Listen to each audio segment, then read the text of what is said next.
thank you to Jen. That was a great introduction.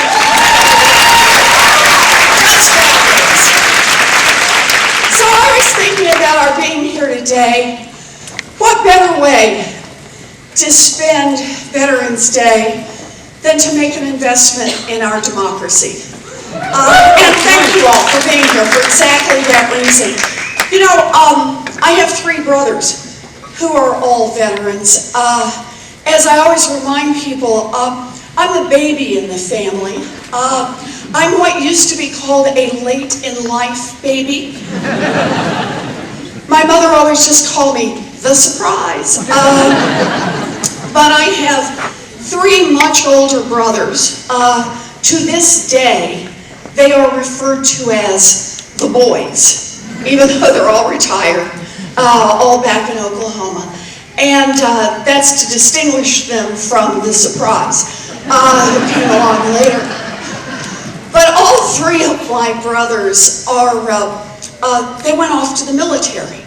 My oldest brother, Don Reed, was career military. He spent about 5.5 years off and on in combat in Vietnam. We were very lucky to get him back home.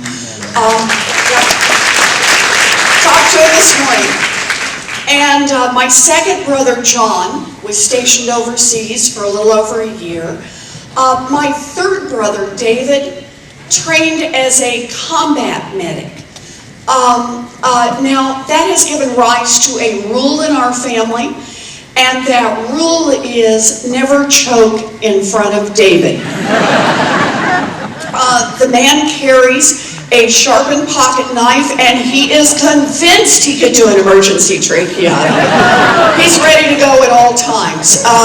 It makes for very exciting Thanksgiving. Somebody goes, and David's ready, and we all just back out of the room. But it is a reminder how much we owe our veterans, how they are part of our families, our friends, our communities, and on this very special day, just to say one more time, thank you to all of our vets. Thank you.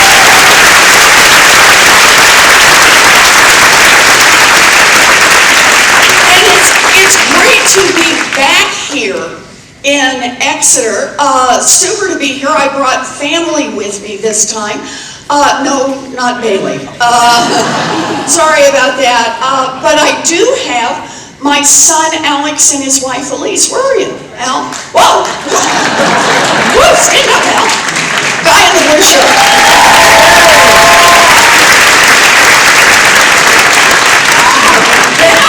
No, we have to watch out here.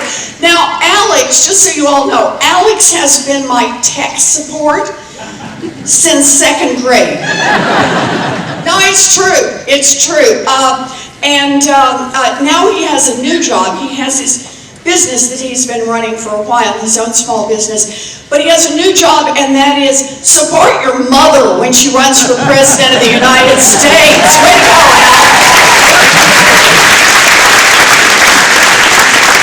But I'm glad to have him here, and with his wife Elise, who is just delightful. So it's good to have him here. You know, I just thought I'd tell you today a little bit about myself, a little bit about why I'm in this race. We'll take some questions, and then if anybody wants to, we'll say and do selfies. Yeah. So like I said, I am the baby in the family, born and raised out in Oklahoma. That's where my brothers have all now retired back to. When my brothers and I were growing up, our daddy had a lot of different jobs. He sold fencing, he sold paint, he sold carpeting, he sold housewares.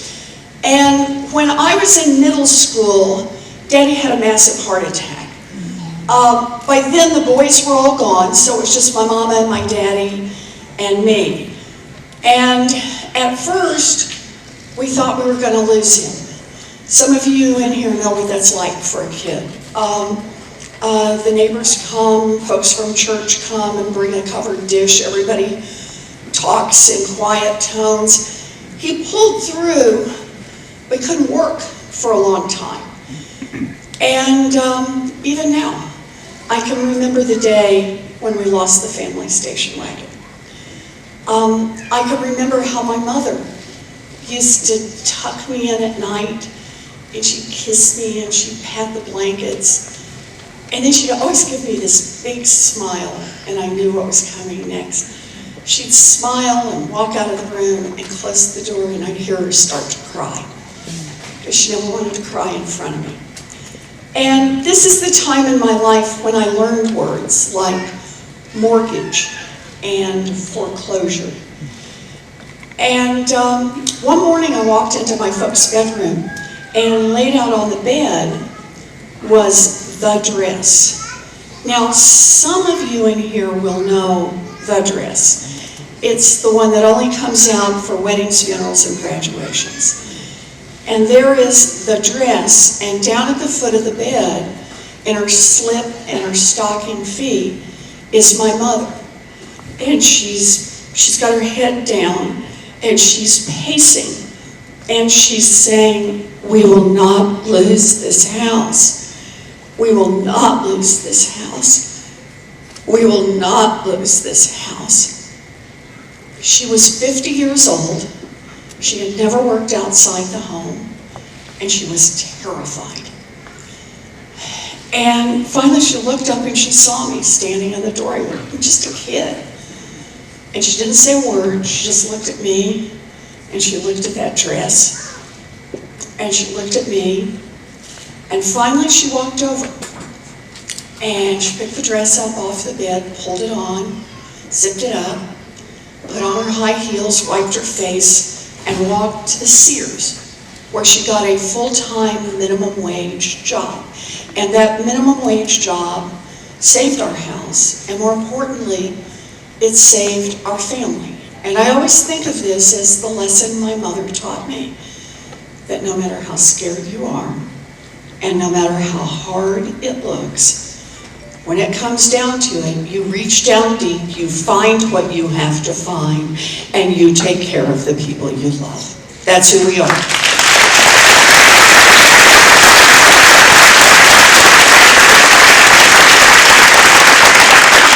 And it was years later that I came to understand that isn't just what my mother taught me. It's what millions of Americans do all across this country every single day. Millions of Americans, no matter how scared they are, no matter how hard it looks, they reach down deep, they find what they have to find, and they take care of themselves and the people they love. That's who we are. That's what we do. But it was years later that I came to understand that same story in my mother and daddy's bedroom. That story is also a story about government. Because when I was a girl, a full-time minimum wage job in America would support a family of 3. It would cover the mortgage, it would cover the utilities, and it would put food on the table. Today, a full-time minimum wage job in America will not keep a mama and a baby out of poverty. That is wrong, and that is why I am in this fight.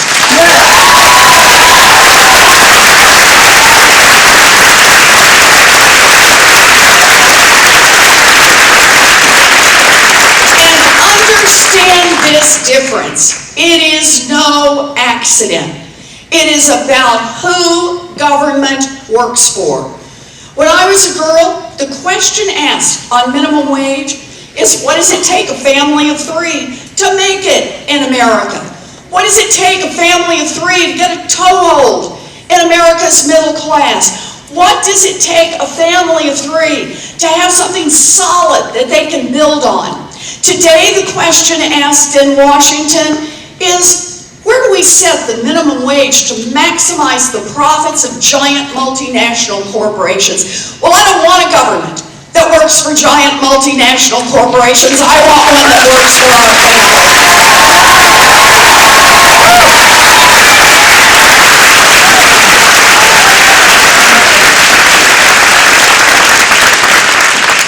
So, like I said, the boys, they went off and joined the military. It was a path to America's middle class, and it worked for them. Me, I had a dream. I knew what I wanted to do. I have known what I wanted to do since 2nd grade. Oh, you laugh. Like you didn't decide to what, 4th grade? Fifth grade in the back, right? People who came in late, it was fifth grade, right? I can tell. No, I have known what I wanted to do since second grade. I wanted to be a public school teacher. Can we hear it from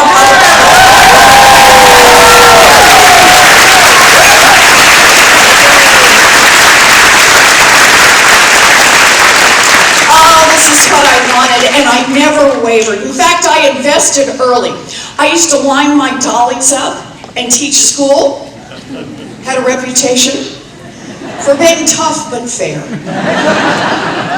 Oh, I wanted this. By the time I graduated from high school, though, my family didn't have the money for a college application, much less to send me off for 4 years at university. So like a lot of Americans, I do not have a straight line story. I have a story with some twists and turns in it. So here's how mine goes. I was a high school debater and I got a scholarship to college. Yay! And then I'm in college, and at 19, I fell in love, got married, dropped out, and got a minimum wage job. Yay! Well, I picked. I mean, nobody made me do this. It could be a good life. But it wasn't the dream. I wasn't going to get to teach school. And then we're living down in Houston, Texas, outside Houston. And that's when I found it. A commuter college that cost $50 a semester. Yeah, and for a price I could pay for on a part-time waitressing job, I finished my 4-year diploma. I became a special education teacher. I had lived my dream job.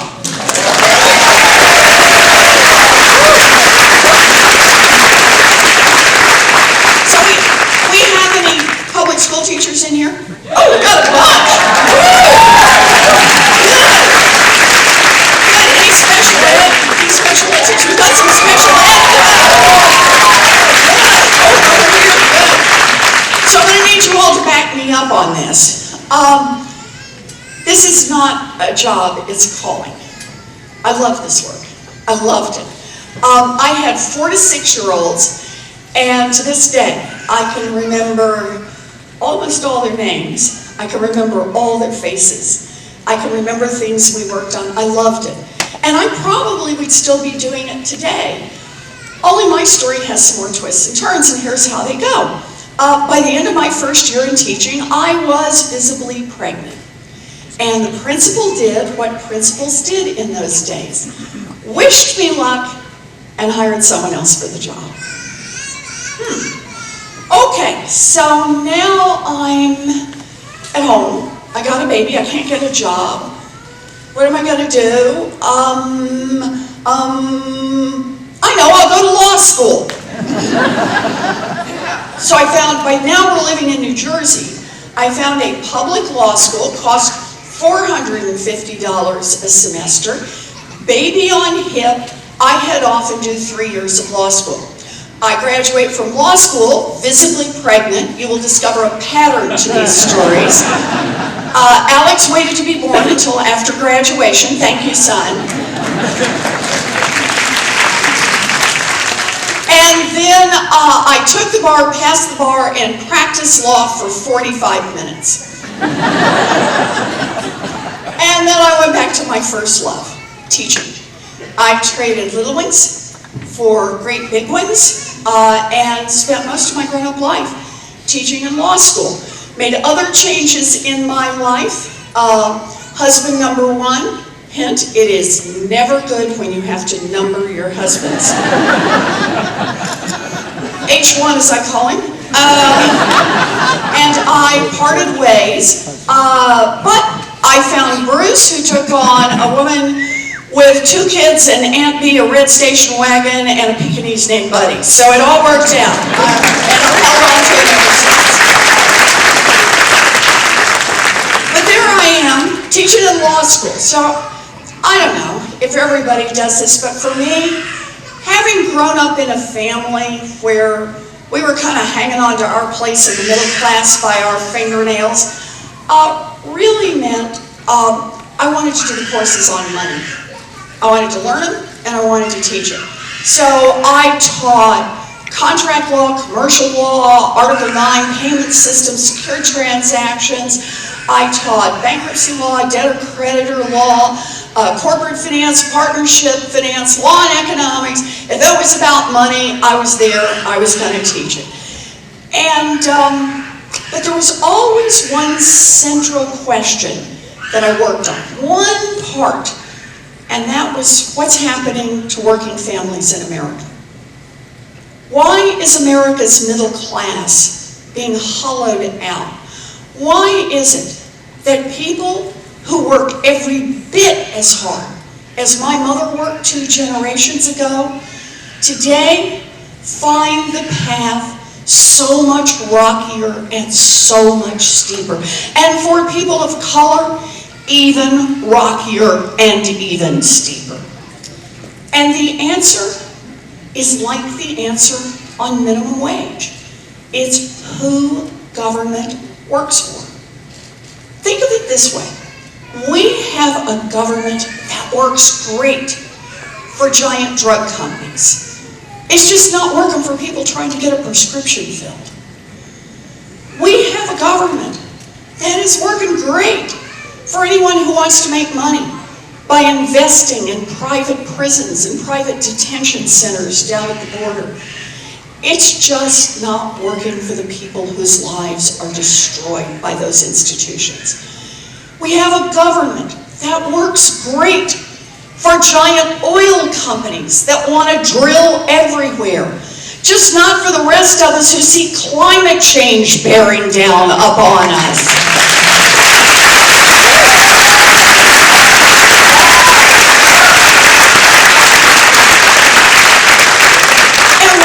See a government that works great for those with money and is not working for much of anyone else, that is corruption, pure and simple, and we need to call it out for what it is.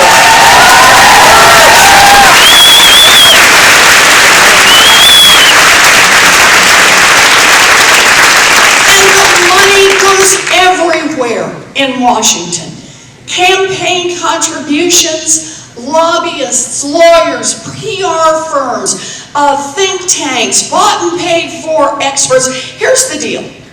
Whatever issue is the one that really gets you up in the morning, gun violence, health care, immigration, whatever it is that gets you up and gets you going, if there is a decision to be made in Washington, I guarantee it's been influenced by money.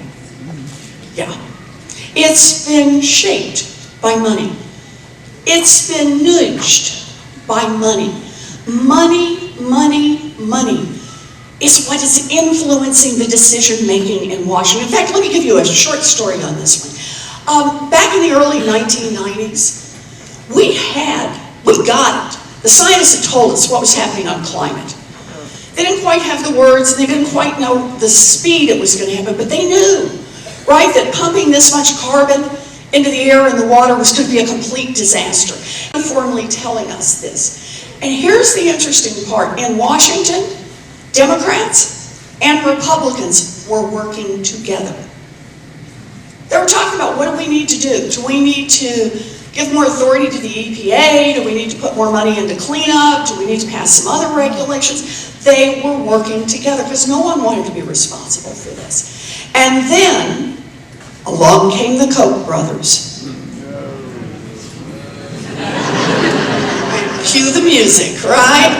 The Koch brothers, the oil companies, the big polluters, and they got together and said, in effect, so if Congress really makes change, if they really do step up on the regulations, that's going to bite into our profits.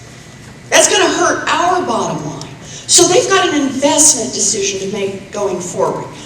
They could decide, handwriting's on the wall, we're going to stop with the carbon-based fuel, we're going to go to clean. They don't do that. They could decide, we're going to invest all of our R&D money into how to get carbon out of the air, how to clean up the water. They don't do that. Oh, they make an investment. They invest in politicians. They invest in the people who write the regulations in Washington. And in fact, they not only invest in campaign contributions, the one that really gets me, they invest in the climate deniers. You've seen these guys. I'm a doctor. And as a doctor of we've had climate for a long time. And climate was there when there was climate, climate, and the dinosaurs loved it, and it was good days for some. Just gibberish, right? Gibberish. So why does somebody pay to give those guys a platform? Pay to get them out and keep giving these speeches. Why is that money flowing into support? It's not because those guys don't understand climate science. They get it. No, it's that the deniers could build something very special. They could build an umbrella that the politicians could hide under and keep taking Koch brother money and keep taking big polluter money and keep taking oil industry money. And if any of the voters asked about it, say, gee, I don't know, I'm not a scientist, I understand it's all very controversial. It's exactly what the plan was. You want to understand the climate crisis we face today? It's 25 years of corruption in Washington that brought us here.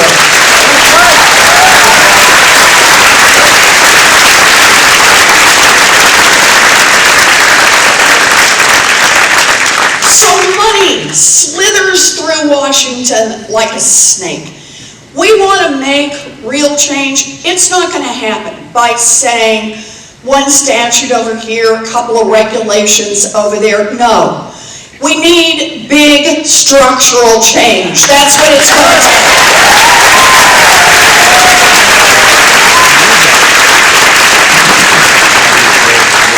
And I know where to start. Let's attack the corruption head on.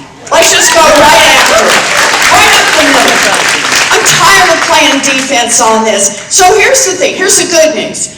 I have the biggest anti-corruption plan since Watergate. I got it. Yep. Yes, I do. Here's the bad news. We need the biggest anti-corruption plan since Watergate.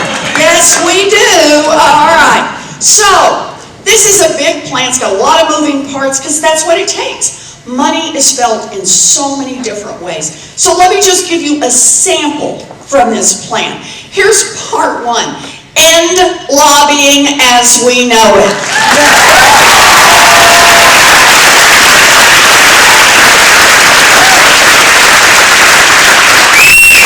Here's another. You're going to like this. Block the revolving door between Wall Street and Washington.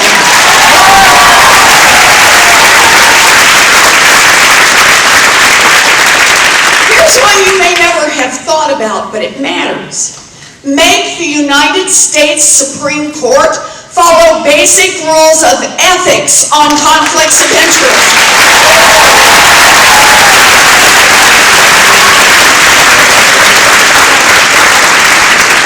Okay, now I could do these all day long. I really could, but I tell you what, I'll do just one more. You really want to hose out some corruption in Washington? Make every single person who runs for federal office put their tax returns online.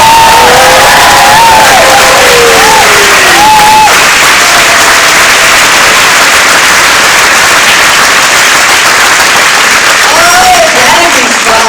Yeah, okay. So there's part one. Attack the corruption head on.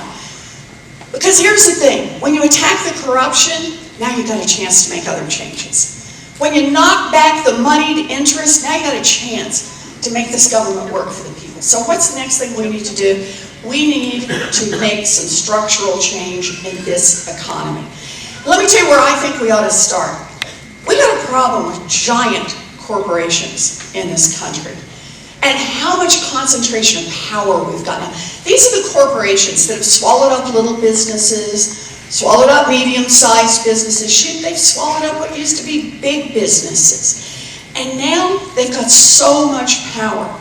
They run over their employees, they run over their customers, they run over the communities where they're located, and they call the shots in Washington. We need a president with the courage to enforce our antitrust laws and break these laws.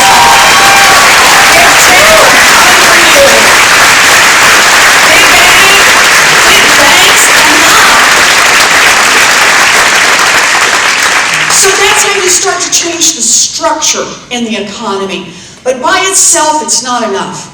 We got to get more power into the hands of workers. That means make it easier to join a union and give unions more power when they negotiate.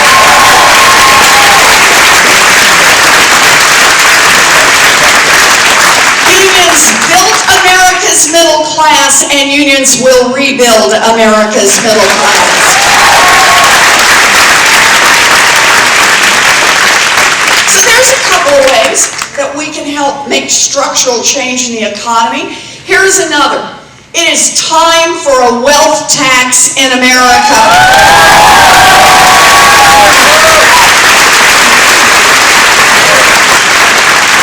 Oh, I love this. So let me tell you how it works. The idea is that it's a wealth tax on all your accumulated wealth. Your first 50 million is free and clear. Yeah, I see that. Okay. This woman is reasonable. I can deal with her. Okay, first 50 million is free and clear. But your 50 millionth and first dollar, you got to pitch in 2 cents. And 2 cents on every dollar after that. And just so everybody gets it, how many folks in here own a home or grew up in a family that owned a home? Yeah, okay. You've been paying a wealth tax forever. It's just called a property tax. All I'm saying that's different is for, by the way, the top 0.1%, that's how many have got these fortunes, that it's not just about their real estate. In their property tax, they need to include the real estate, the stock portfolio, the diamonds, the Rembrandt, and the yacht. Just kind of the whole thing. Right, this isn't right. And maybe you've heard, there are some billionaires who don't like this. Yes, they've been interviewed on TV, I've noticed lately. But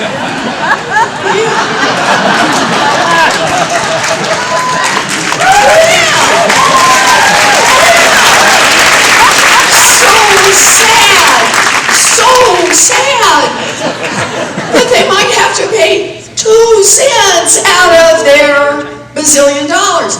So here's the thing, and they say, you know, I worked hard.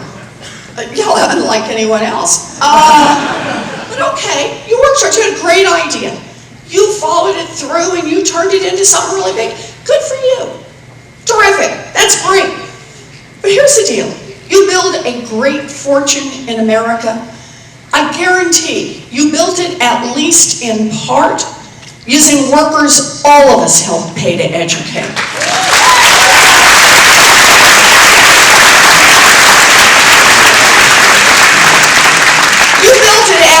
In part, getting your goods to market on roads and bridges, all of us help pay to build.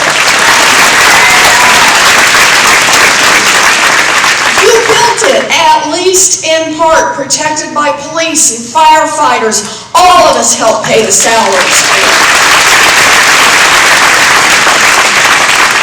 And here's the thing, we're glad to do it. We're happy to do it. We're Americans. We believe in making these investments, in creating opportunities. We are glad to do it. All we're saying is when you make it big, I mean really big, I mean top 0.1% big, pitch in 2 cents so everybody else gets a chance to make it.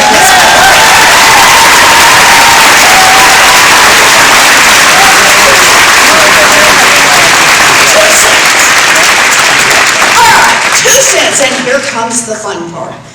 What can we do for 2 cents?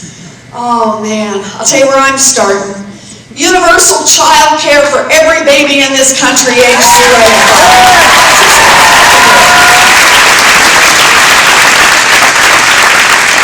Plus, universal pre-K for every 3-year-old and 4-year-old in America.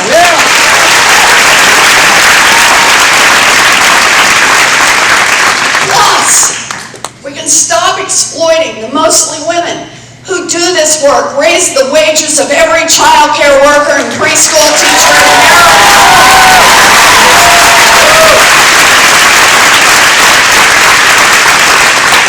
We can do that for every one of our babies. Plus, we can invest from the federal government an additional $800 billion in our public schools all across this country.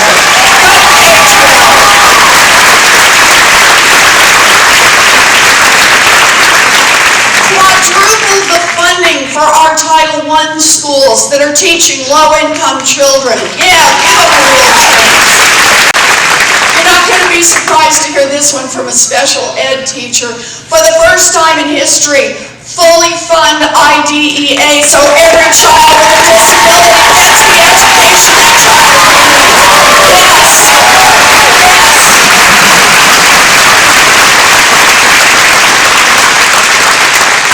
And we can create excellence grants. I've done the math on this. Works out to about $1 million for every single public school in America. Let's have them all be great schools.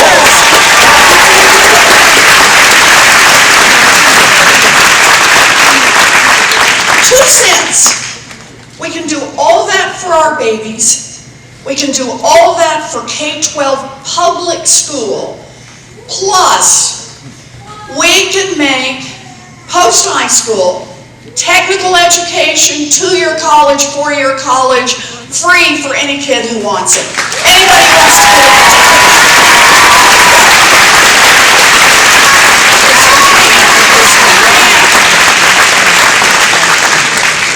Plus, we can help level the playing field. $50 billion into our historically black colleges and universities.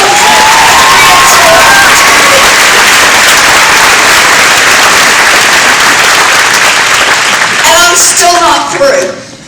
We can do all of that for just the 2 cents on the top 1/10 of 1%. Plus, we can cancel student loan debt for 43 million Americans.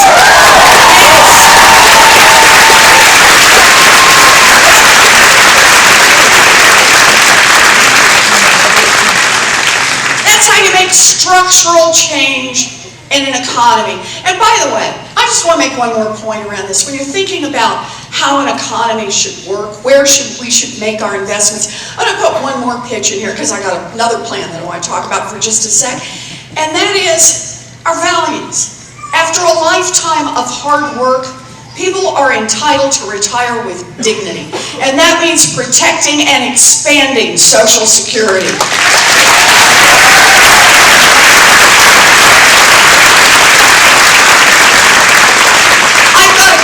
To extend by decades the solvency of Social Security and to increase the monthly Social Security check and disability check for every single person in this country. We can lift 5 million people out of poverty by doing that.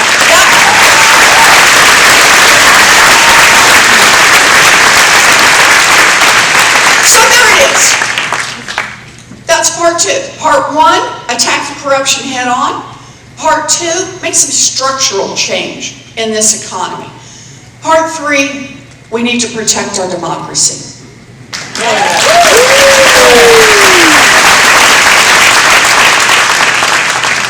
We need a constitutional amendment to protect the right of every American citizen to vote and to get that vote counted.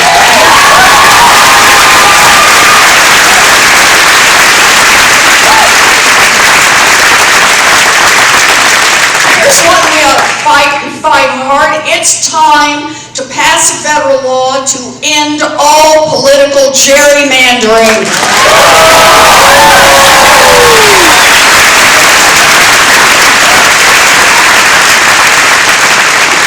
And it's time to roll back every racist voter suppression law in this country.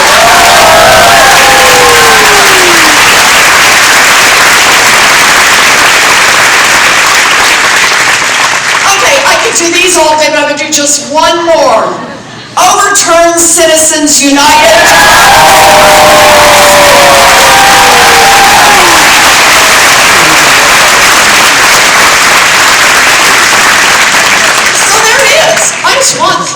things.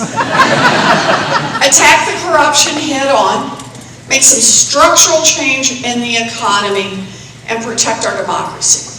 And for me, those three things are actually tightly related to each other because they're about this fundamental question. Going forward, what kind of a country we're going to be? Are we going to be a country that just reserves opportunity for those born into privilege, or be a country where every single child in this nation gets a first-rate education? We can do that.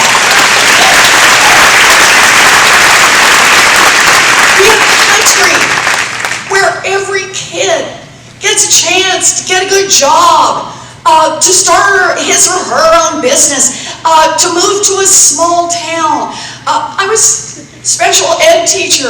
I realized that opportunity means different things to different people. Sometimes it means opportunity to be able to live independently. Opportunity to love who you love and build the family you want to build.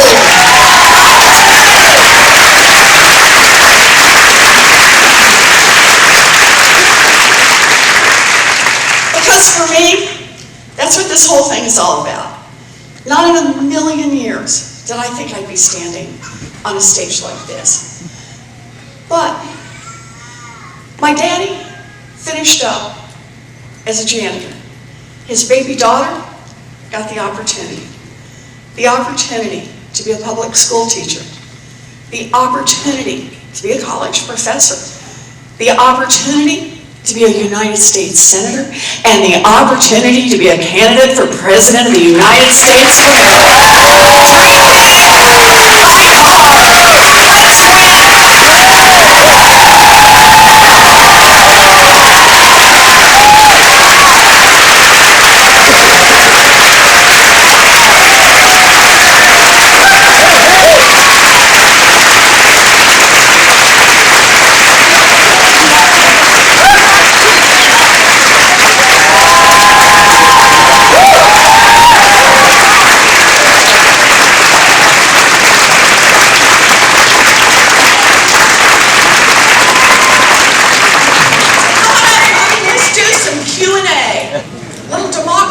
Who's doing it? You coming? Come on. Oh, here we go.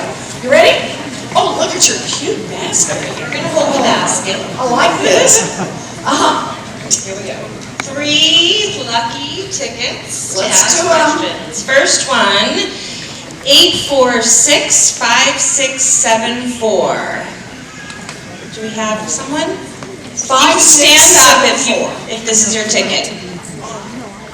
5, 6, last 4 numbers. 5, 6, 7, 4. Did we find somebody?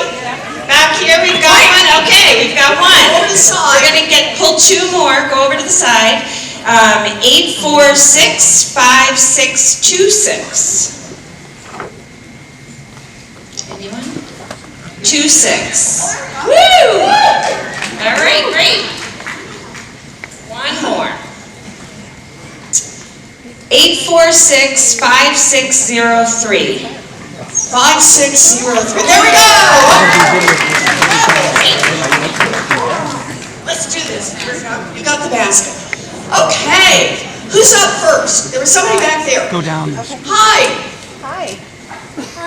Why did you decide? Oh, wait. Tell me your name. Oh, I'm Natalie. Hi, Natalie. Natalie, would you be insulted if I asked how old you are? No, I'm 10. Woo!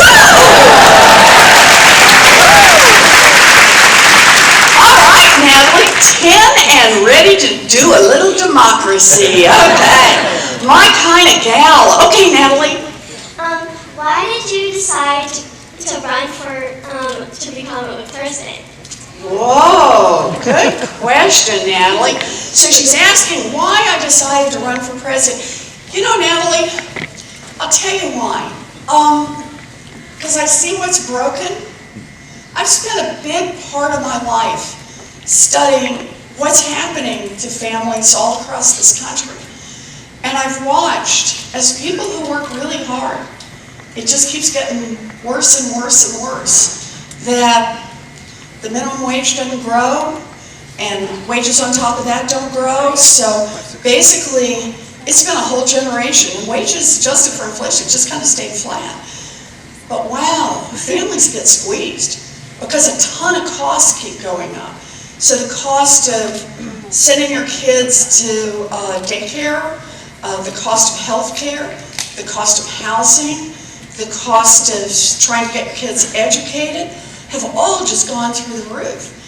And it means that people who work hard in America just keep getting squeezed. And I just kept working on this and working on this about why this was happening. Because to me, in a democracy, this shouldn't happen. This shouldn't happen. And the answer is, our government's just been captured by a handful of folks who got lots of money to spend. And they make the government, year after year after year, work a little better for them. They make the taxes work a little better for them. They don't have to invest in our public, so they just make it all work a little better for them. And so I decided that that's how I ended up in the Senate race. I never thought I'd run for public office, but I saw the fight and I saw how many people in Washington were there, you know, to say the right things, but when it came down to it, to fight for the folks that already had a lot. And I felt deeply grateful for all that's been given to me. And so when this presidency, you know, we're coming into 2020, I decided, you know what? I'm going to stand up and fight for what I believe in. And what I believe in is that we could be an America that doesn't just work for some people, but that we could be an America that works for everyone. And to me, that was a good reason to get in the fight. It's a good reason to stay in the fight, and it's a good reason to ask you and a whole bunch of other people to join me in that fight. So that's why I'm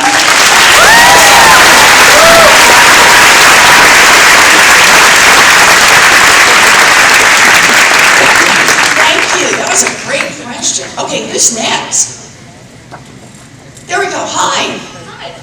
This may sound like a simple question. Oh, My name is Helen Chandler, hi, Helen. and I'm from Ipswich, Massachusetts. It's nice to see you. Anyway, my question may seem simple, but how can we get men to vote for a woman for president?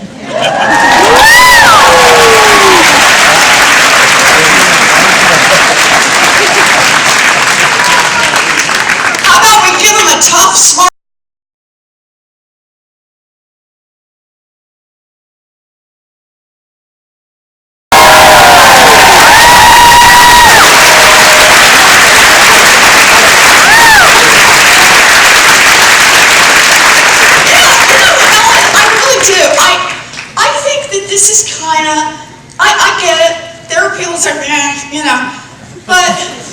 But for me, it's get out and talk about what you believe in and what you're going to fight for. I believe in big ideas because we got big problems in this country. And I believe it doesn't do any good to have big ideas unless you've got real plans on how to get them passed into law and make some real change. And that's what I do.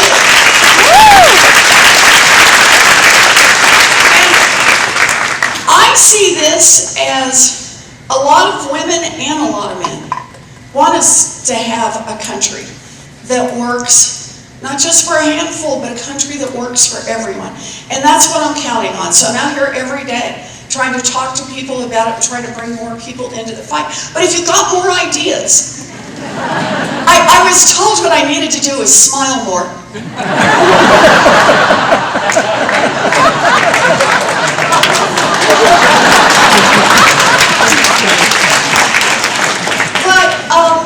But that's the thing. I love being in this fight. It is, from my perspective, it is better to be in the fight than on the sidelines. And that's why I'm going to do this. Okay, I'll say one more thing, then I'm going to quit on this, and that is, after, when Trump was elected, and I admit I was surprised, like a lot of folks, I decided I would go to his inauguration. I know some people didn't, but I thought it was important. I thought it was important to witness it, right? And it's a good thing, because it is now burned into the backs of my eyeballs. I watched it, but I came back home that night. I was down in Washington, and I flew back home that night, flew back to Boston. And I remember getting up early the next morning and thinking, my God, they could take away health care from 30 million people by the end of the week. Because they've got the House, they've got the Senate, and now they've got the White House. And they could just do it. And there would be no way to stop them. We don't have the votes to stop them. They have the majorities everywhere. And I thought, what have we got that's left? I felt so wiped out. What have we got that's left? And the answer was, we still have each other, and we still have the ability to get in that fight. And that morning, you may remember this, after the inauguration, there was a little bit of a rally.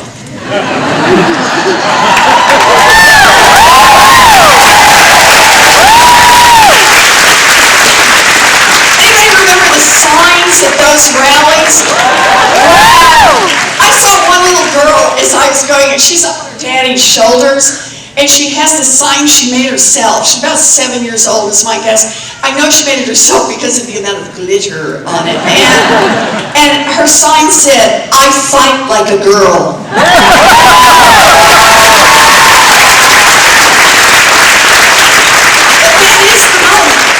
That is the moment. It is the reminder that all those women and friends of women, also known as men, came together and said, we're going to make our voices heard. We are not going to quit. We are not going to lie down. We are going to get back in this fight. And that's what we did. And that's how we won in Virginia in 17. And that's how we won. Women who came in and friends of women. And that's how we got a blue wave in 18. Virginia again in 19, and Kentucky.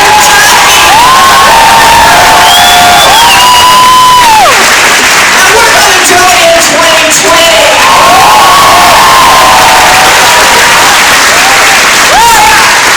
Bring your glitter.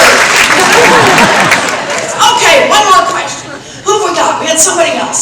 Hi, over here. Straight, hi. Back of the room. Where? Back of the room. Oh, there you are.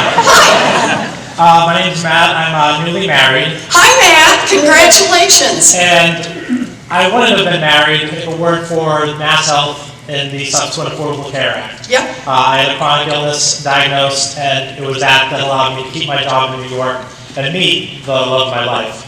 Now, I'm very supportive of your Medicare for All plan. The question I have is, a lot of my friends and family who haven't had that lived experience are concerned about Medicare for All without other options, and people are concerned about the health care plans being taken away. What do you say to them? What can I say to them? Because a lot of them are like, I love Elizabeth Warren, except I'm a little questionable on that Medicare for All. Okay, so thanks for asking that. So let's start just in the first place, and that is where folks are right now, and where we're going to be if we don't make some serious changes. So right now, in America, average family of 4 spends about, with insurance, spends about $12,500 a year out of pocket. Think about that, $1,000 a month, a little over that, on deductibles, premiums, co-pays, doctors that are out of network, prescriptions that the drug company won't cover, all of that. And healthcare itself is no longer just about you and your doctor, or you and your pharmacist, or you and your physical therapist, or you and your nurse. No, it's now about you and your insurance company.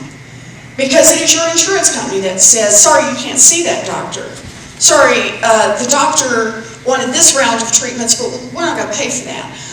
Sorry, we're not going to cover that prescription. Sorry, you only get 4 visits to the physical therapist, and if your wrist still doesn't work, and it's too bad. You got to dig in your own pocket or do without.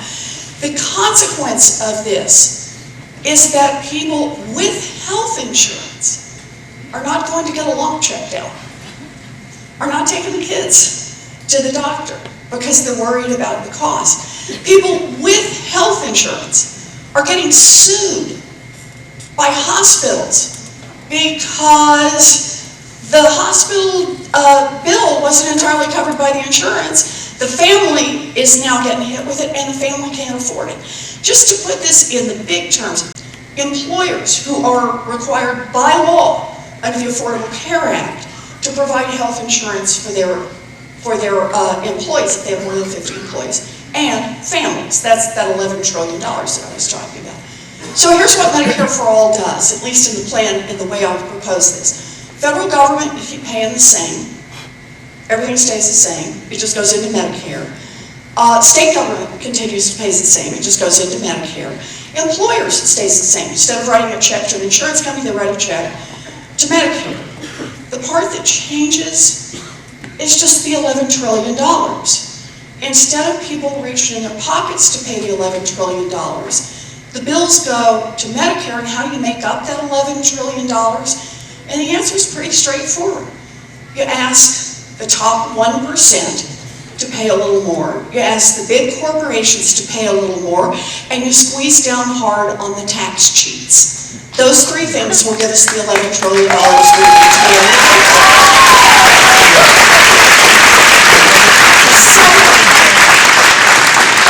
Medicare for All is about ultimately doing two things for families. It's saying you're not going to have an insurance company telling you what doctor you can't see or what medicine you can't get. You're going to get the health care coverage, the health care you actually need. That's part one. And the second part is nobody ever again is going to have to go bankrupt over medical bills. That it's bad enough that somebody in the family is a little bit sick. It's really bad that somebody in the family has got a chronic illness, and it's really terrible when somebody in the family is diagnosed with something catastrophic. But what Medicare for All is about is to say, concentrate on the people you love. Concentrate on helping take care of them. Concentrate on help making them get well. But send the bill over to Medicare for All. We've got a way to get this paid for, because that's the America we want to be.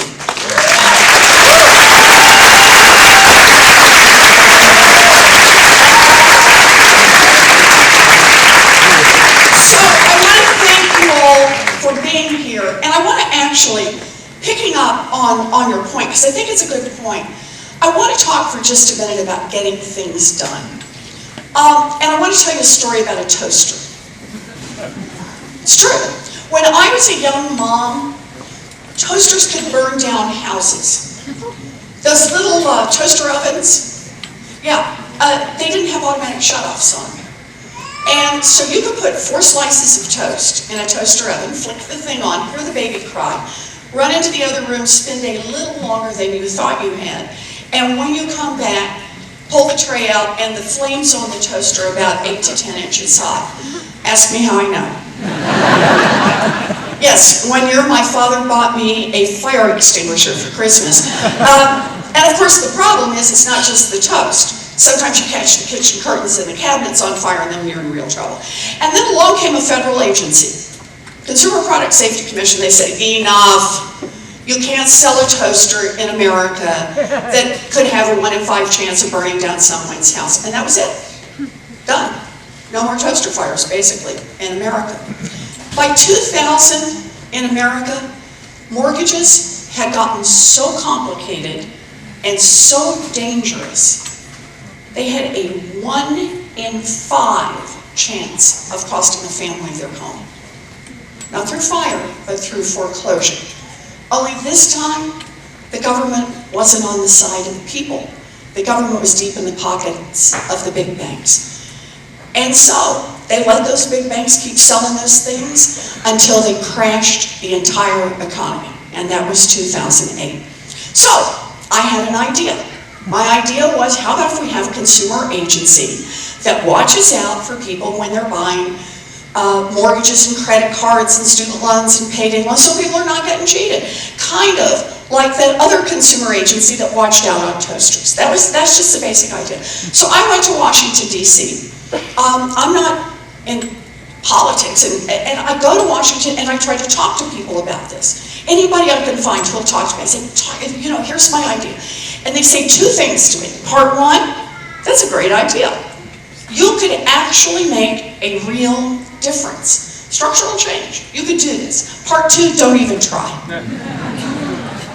Don't even try, because the big money will be against you. The big banks will be against you. The Republicans will be against you. Shoot, a bunch of the Democrats will be against you. You will never get it done. I get it. Big structural change is hard. But it was also the right thing to do. So we took on the big money, we fought back, we got that agency through Congress, and President Obama signed it into law.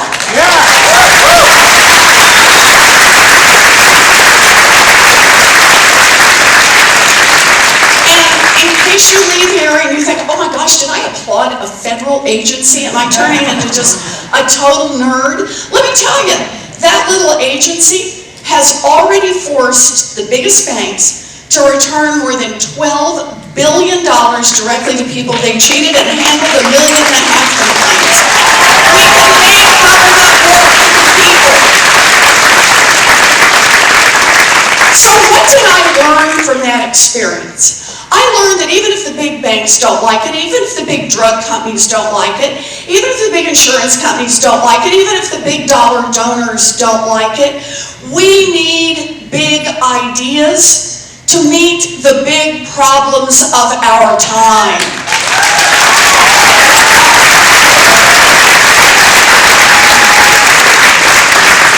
We need big ideas to inspire people, to get them out and vote. We gotta get them there. We need big ideas to be the lifeblood of our party and to show the world who and what Democrats are willing to fight for. We need big ideas to take back the Senate and put Mitch McConnell out of a job.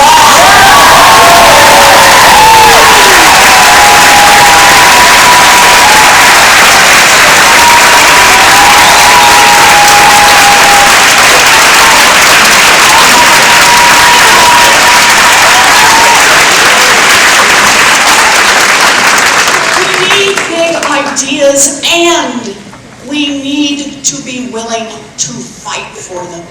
You know, I understand that it's easy to give up on a big idea. It's easy to make yourself sound sophisticated and thoughtful by just saying, no, we're not going to do that. Too hard, too complicated. But here's the thing. When we give up on big ideas, we give up on the people whose lives would be touched by those big ideas. And those people are already in a fight. People who are struggling to pay their medical bills are already in a fight.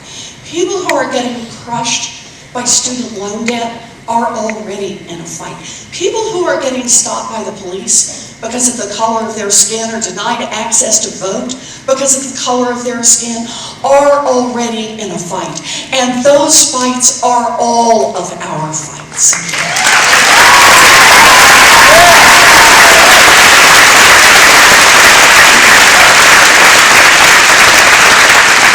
This is a time of crisis. And Washington insiders and media pundits, and even people in our own party, don't want to admit it. They think that running some vague campaign that nibbles around the edges is safe. If all we can say is business as usual after Donald Trump, we will lose. We win when we have solutions that are big enough to match the problems in this country.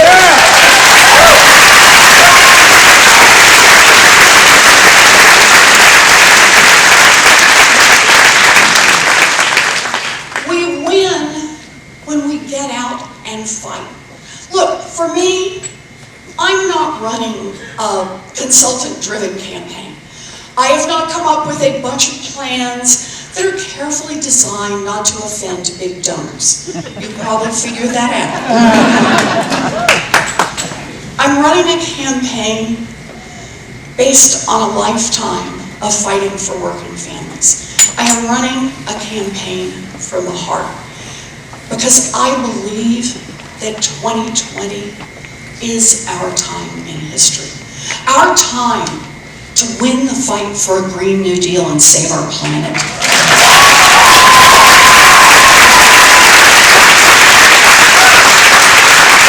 Our time to win the fight for Medicare for all and save our people.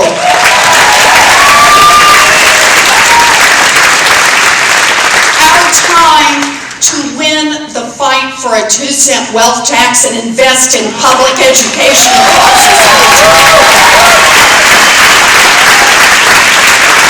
2020 is our time to dream big, to fight hard, and to win. Thank you